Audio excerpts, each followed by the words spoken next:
നമസ്കാരം. രഞ്ജിത്ത് ഇംഗ്ലീഷിൻ്റെ പുതിയൊരു ക്ലാസ്സിലേക്ക് സ്വാഗതം. 10 ചോദ്യങ്ങളാണ് നമ്മൾ ഈ ക്ലാസ്സിൽ ഉൾപ്പെടുത്തിയിരിക്കുന്നത്. എന്തായാലും നമുക്ക് നമ്മുടെ ക്ലാസ്സിലേക്ക് വരാം. നോക്കുക. ഫസ്റ്റ് ക്വസ്റ്റ്യൻ എന്താണ്? She dances gracefully. ഇവിടെ ക്വസ്റ്റ്യൻ ടാഗുമായി ബന്ധപ്പെട്ട ഒരു ചോദ്യമാണ്. ഇവിടെ ഡസ് ഷീ എന്ന് കൊടുത്തിട്ടുണ്ട്, ഡസൻ ഷീ എന്ന് കൊടുത്തിട്ടുണ്ട്, ഡു ഷീ എന്ന് കൊടുത്തിട്ടുണ്ട്, പിന്നെ ഡോണ്ട് ഷീ എന്ന് കൊടുത്തിട്ടുണ്ട്. അപ്പോൾ ഇതിലേത് വരും? ഇത് വളരെ സിമ്പിളായിട്ടുള്ള ക്വസ്റ്റ്യനാണ്. നമ്മൾ എന്ത് ചെയ്യണം? ആദ്യമേ സഹായക്രിയ കണ്ടെത്തണം. നമ്മൾ നോക്കുമ്പോൾ നേരിട്ട് സഹായക്രിയ തന്നിട്ടില്ല. അപ്പോൾ നമ്മൾ എന്ത് ചെയ്യണം? വെർബിനെ കണ്ടെത്തണം. ഇവിടുത്തെ വെർബ് എന്ന് പറയുന്നതാണ് ഡാൻസസ് ആണ്. ഈ ഡാൻസസ് എന്ന് പറയുന്നത് എന്തൊക്കെ ചേരുന്നതാണ്? ഡസ് എന്ന് പറയുന്ന സഹായക്രിയയും പിന്നെ ഡാൻസും. ഓക്കെ, അപ്പോൾ ഡാൻസ് എന്ന് പറയുന്നതിന് കൂടി ഡസ് എന്ന് പറയുന്ന സഹായക്രിയ ചേരുമ്പോഴാണ് ഡാൻസസ് എന്ന് വരുന്നത്. ഇനി അപ്പോൾ നമുക്ക് സഹായക്രിയ കിട്ടി, ഡസ്. ഓക്കെ, ഡസ് എന്ന് പറയുന്ന സഹായക്രിയ നമുക്ക് കിട്ടി. ഇനി നമുക്ക് തന്നിരിക്കുന്ന സെൻറ്റൻസ് നോക്കുക. ഈ സെൻറ്റൻസ് എന്താണ്? പോസിറ്റീവാണ്. അപ്പോൾ നമുക്ക് ടാഗ് നെഗറ്റീവ് കൊടുക്കണം. അപ്പോൾ നോട്ടിൻ്റെ ചെറിയുമായി ഇൻറ്റു കൊടുക്കുക. അപ്പോൾ ഡസൻറ്റ്, പിന്നെ ഈ പറയുന്ന ഷീ അതിവിടെ കൊണ്ടുവരിക. എന്നിട്ടൊരു ക്വസ്റ്റ്യൻ മാർക്ക്. അപ്പോൾ എന്തായി? ഡസൻ ഷീ എന്നായി. അങ്ങനെ നമ്മുടെ ഓപ്ഷനിൽ ഏതാ നോക്കുമ്പോൾ ബി എന്ന് പറയുന്ന ഓപ്ഷൻ അങ്ങനെയാണ്, ഡസൻ ഷീ. ഇതാണ് കറക്റ്റ് ആൻസർ. നമുക്ക് അടുത്ത ചോദ്യത്തിലേക്ക് വരാം. നോക്കുക. The woman you so with me yesterday is dash and of mine. അപ്പോൾ ഇത് ആർട്ടിക്കിൾസുമായി ബന്ധപ്പെട്ട ചോദ്യമാണ്. ഇവിടെ ഉദ്ദേശിക്കുന്നത് നിങ്ങൾ കണ്ട ആ സ്ത്രീ, എന്നോടൊപ്പം കണ്ട സ്ത്രീ ആരാണ്? എൻ്റെ ആണ്ടാണെന്ന് പറയാം. എൻ്റെ ഒരു ആണ്ടാണ്. ഓക്കെ, അപ്പം ഇവിടെ ഒരു ആണ്ടെന്ന് വേണം. അപ്പോൾ ഒരു എന്നർത്ഥം തിരഞ്ഞെടുക്കുന്ന ഏതിനൊക്കെയാണ്? എയും ആനുമാണ്. ഇനി ഇവിടെ എ ഉപയോഗിക്കുമോ ആൻ ഉപയോഗിക്കുമോ? ഇവിടെ നോക്കുമ്പോൾ ആ എന്ന് പറയുന്നത്, ആൺസ് എന്ന് പറയുമ്പോൾ ആ എന്ന് പറയുന്ന ശബ്ദം എന്തിൻ്റെ ശബ്ദമാണ്? വവലിൻ്റെ ശബ്ദമാണ്. അപ്പോൾ അങ്ങനെ ആകുമ്പോൾ നമ്മൾ എന്ത് ഉപയോഗിക്കത്തുള്ളൂ? ആനാണ് ഉപയോഗിക്കുക. എന്താണ്? ആൻ. അപ്പോൾ ആനാണ് ഇവിടെ വരേണ്ടത്. ഇനി അടുത്ത ചോദ്യം നോക്കാം. നോക്കുക. Ram said to his friend. Ram അവൻ്റെ സുഹൃത്തിനോട് പറഞ്ഞു, where is the cinema hall? എവിടെയാണ് സിനിമ ഹാൾ? അപ്പോൾ ഇതെന്താണ്? ഇത് റിപ്പോർട്ടർ സ്പീച്ചുമായി ബന്ധപ്പെട്ട ഒരു ചോദ്യമാണ്. റിപ്പോർട്ടർ സ്പീച്ചുമായി ബന്ധപ്പെട്ട ഒരു ചോദ്യത്തിന് നമ്മൾ ഉത്തരം എഴുതുമ്പോൾ നമ്മൾ ആദ്യം നോക്കേണ്ടത് ഏത് ഭാഗത്താണ്? ഈ പറയുന്ന ആ ഇൻവെർട്ടഡ് കോമയ്ക്ക് വെളിയിൽ കിടക്കുന്ന ഭാഗത്തെയാണ് നമ്മൾ ആദ്യം നോക്കേണ്ടത്. കാരണം ഈ ഭാഗമാണ് നമ്മളോട് പറഞ്ഞു തരുന്നത് ഇത് ആര് ആരോട് എപ്പോൾ പറഞ്ഞു വരും. അങ്ങനെ ആരാണിത് പറഞ്ഞത്, എപ്പോഴാണിത് പറഞ്ഞത്, ആരോടാണ് പറഞ്ഞത് എന്നറിഞ്ഞെങ്കിൽ മാത്രമേ നമുക്കിതിനെ എന്ത് ചെയ്യാൻ പറ്റത്തുള്ളൂ? റിപ്പോർട്ട് ചെയ്യാൻ പറ്റുകയുള്ളൂ. അപ്പോൾ ഇവിടെ നോക്കുമ്പോൾ ആരാ പറഞ്ഞത്? രാമാണ് പറഞ്ഞത്. ആരോട്? അവൻ്റെ സുഹൃത്തിനോട്.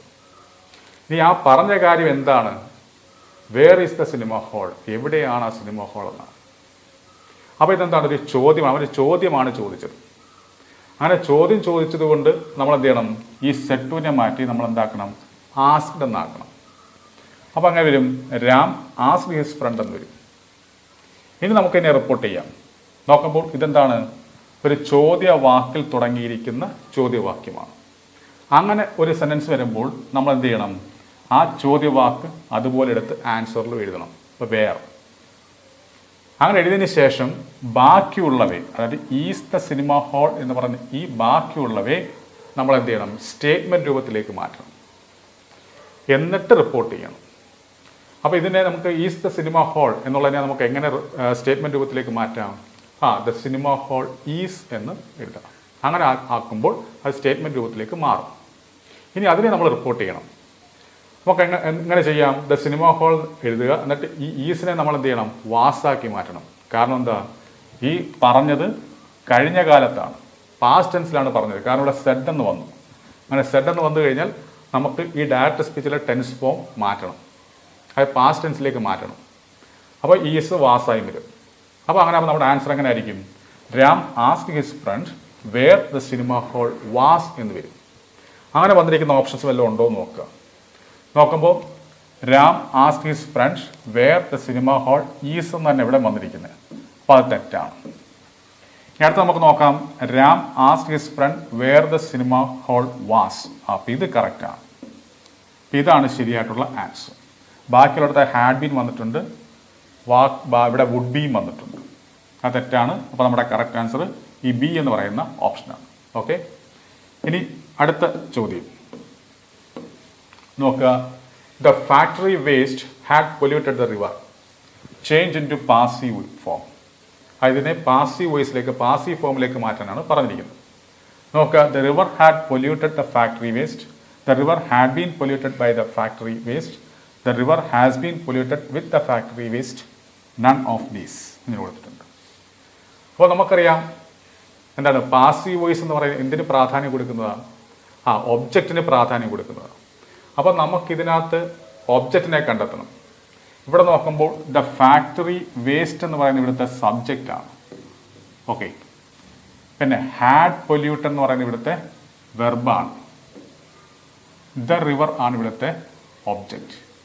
അപ്പം ആ ഒബ്ജക്റ്റാണ് ആദ്യം വരേണ്ടത്. കാരണം പാസീവ് വോയിസ് എന്തിനാണ് പ്രാധാന്യം കൊടുക്കുന്നത്? ഒബ്ജക്റ്റിനാണ് പ്രാധാന്യം കൊടുക്കുന്നത്. അപ്പം ദ റിവർ എന്ന് പറഞ്ഞുകൊണ്ട് തുടങ്ങണം. നോക്കുമ്പോൾ ഇവിടെ എല്ലാം the river the river the river എന്നാണ് തുടങ്ങിയിരിക്കുന്നത്. ഓക്കെ, ഇനി നമ്മൾ എന്താ ചെയ്യേണ്ടത്? വെർബ് എഴുതണം. ഇവിടെ നോക്കാം, വെർബ് ഹാഡ് പൊല്യൂട്ടഡ് എന്നാണ്. ഹാഡ് പൊല്യൂട്ടഡ് എന്ന് വരികയാണെങ്കിൽ, അതായത് ഹാഡ് പ്ലസ് V3, ഈ പൊല്യൂട്ടഡ് എന്ന് പറയുമ്പോൾ എന്താണ്? V3 ഫോമാണ്. അപ്പോൾ അങ്ങനെ ഹാഡ് പ്ലസ് V3 എന്ന് വരുന്ന ആക്റ്റീവ് വോയിസിനെ പാസീവ് വോയിസിലേക്ക് മാറ്റുമ്പോൾ നമ്മൾ എന്ത് ചെയ്യണം? ഹാഡ് ബീൻ പ്ലസ് V3 എന്ന് എഴുതണം. അതായത് ഹാഡ് പൊല്യൂട്ടഡ് എന്നുള്ളത് മാറി എന്തായി മാറും?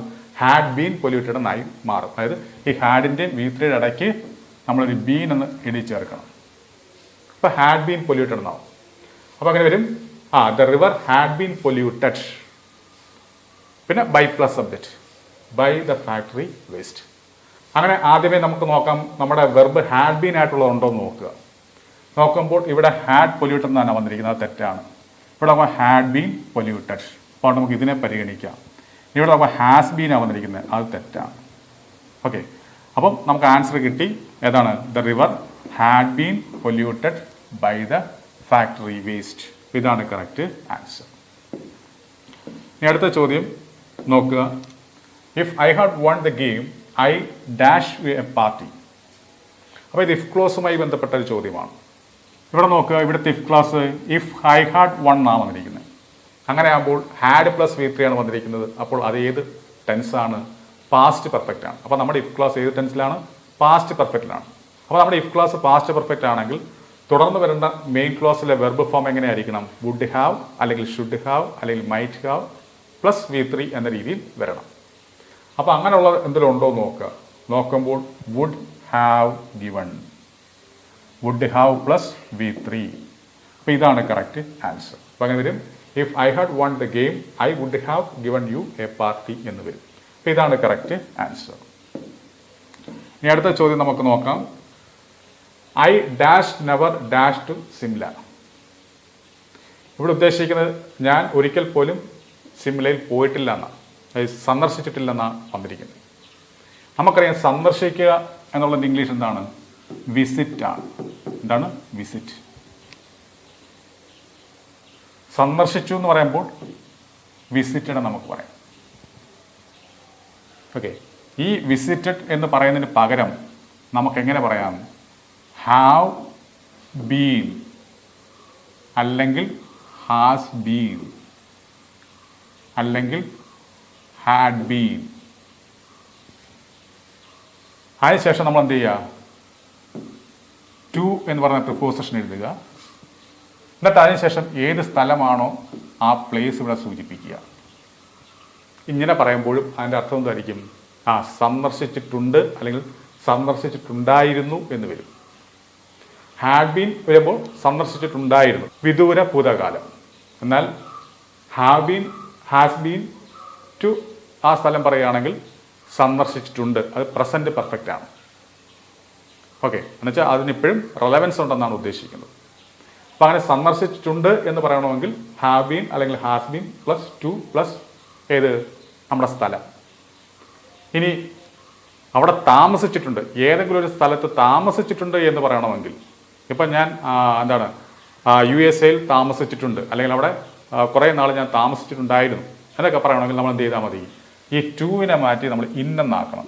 ഈ ടൂവിനെ മാറ്റി ഇന്നെന്നാക്കണം. ഇൻ. അപ്പം ഹാവ് ബീൻ ഇൻ പിന്നെ പ്ലേസ്. അങ്ങനെ പറയുമ്പോൾ താമസിച്ചിട്ടുണ്ട് എന്നും, ഇനി ടു വന്നു കഴിഞ്ഞാൽ സന്ദർശിച്ചിട്ടുണ്ട് എന്നൊരു അർത്ഥം ഉണ്ട്. അപ്പോൾ ഇവിടെ അതുമായി ബന്ധപ്പെട്ടൊരു ചോദ്യമാണ്. ഇവിടെ നോക്കുമ്പോൾ ഇവിടെ ടു വന്നിട്ടുണ്ട്. അപ്പോൾ ടു വരുമ്പോൾ സന്ദർശിച്ചു എന്നൊരർത്ഥമാണ് വരുന്നത്. ഇനി ഇവിടെ നോക്കുക, നെവർ വന്നിട്ടുണ്ട്. നെവർ എന്ന് വരുമ്പോൾ എന്താ, അങ്ങനെ ചെയ്തിട്ടില്ല എന്ന അർത്ഥമില്ല. എന്ന് വെച്ചാൽ ഞാൻ ഈ പറഞ്ഞ സിംലയിൽ പോയിട്ടില്ല അല്ലെങ്കിൽ സന്ദർശിച്ചിട്ടില്ല എന്നാണ് ഇവിടെ ഉദ്ദേശിക്കുന്നത്. അങ്ങനെയാകുമ്പോൾ നമ്മുടെ ഓപ്ഷനിൽ ഒന്നുകിൽ ഹാവ് ബീൻ വരണം. കാരണം എന്താ, ഐ പ്ലൂറൽ ആയതുകൊണ്ട് ഹാവ് ബീൻ നമുക്ക് ഉപയോഗിക്കാം, അല്ലെങ്കിൽ ഹാഡ് ബീൻ ഉപയോഗിക്കാം. നമ്മുടെ ഓപ്ഷൻസിൽ ഹാവ് ബീനോ ഹാഡ് ബീനോ ഉണ്ടോ എന്ന് നോക്കുക. നോക്കുമ്പോൾ ഇവിടെ ഹാവ് ബീൻ ഉണ്ട്. ഹാസ് ബീൻ നമുക്ക് പറയാം, പക്ഷെ ഇവിടെ ഐ വന്ന സ്ഥിതിക്ക് ഇനി ഹാസ് ബീൻ പറ്റത്തില്ല. ഇവിടെ ഹി എന്നങ്ങനെ ആയിരുന്നെങ്കിൽ നമുക്ക് ഹാസ് ബീൻ പറയാമായിരുന്നു. അപ്പോൾ അങ്ങനെ ആകുമ്പോൾ നമ്മുടെ ആൻസർ എന്തായിരിക്കും, ഈ ഹാവ് ബീൻ ആണ്. ഇതാണ് ഹാവ് ബീൻ. അപ്പോൾ അങ്ങനെ വരും, I have never been to Simla എന്നായിരിക്കും ശരിയായിട്ടുള്ള ആൻസർ. ഇനി അടുത്ത ചോദ്യം നോക്കുക, twilight is the dash book I have ever read. അപ്പോൾ എന്താ ഉദ്ദേശിക്കുന്നത്, മോസ്റ്റ് ഇൻട്രസ്റ്റിംഗ് ആണോ, മോർ ഇൻട്രസ്റ്റിംഗ് ആണോ, ലെസ് ഇൻട്രസ്റ്റിംഗ് ആണോ, നൺ ഓഫ് ദീസ് ആണ്. അപ്പോൾ നോക്കുക, ഇവിടെ ദ വന്നിട്ടുണ്ട്. അങ്ങനെ ദ വന്നു കഴിഞ്ഞാൽ നമ്മൾ സൂപ്പർലേറ്റീവ് ഡിഗ്രി ഉപയോഗിക്കാം. അപ്പം ദ മോസ്റ്റ് ഇൻട്രസ്റ്റിംഗ്.